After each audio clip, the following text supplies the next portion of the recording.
Els diputats del Partit Popular i UPyD a Madrid votaren ahir en contra de la iniciativa legislativa popular Televisió sense fronteres que permetria veure TV3 a la Comunitat Valenciana i Canal 9 a Catalunya i les Illes Balears. Els joves socialistes de la Ribera del Xúquer han mostrat el seu desacord amb la decisió d'estos dos partits nacionals. El secretari de Política Lingüística, Àlex Morales, considera lamentable que en una societat democràtica no es puga veure esta televisió per, en les seues paraules, la imposició d'un partit polític. Morales troba absurd que es puguen sintonitzar als nostres televisors canals xinesos, àrabs o francesos i no el de la comunitat limítrof.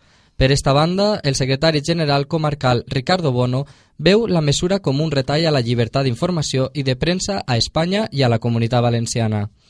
Totalment en contra, ja que creiem que és coartar tant la llibertat de premsa com la llibertat d'expressió. A més, creiem que estan fent exactament igual que estan fent en televisió espanyola, que és manipular els informatius i, a més, intentar que la realitat que s'està vivint al País Valencià no pugui estar a la nostra comunitat veïna com és Catalunya. És una manera de censura el que estan dut a terme.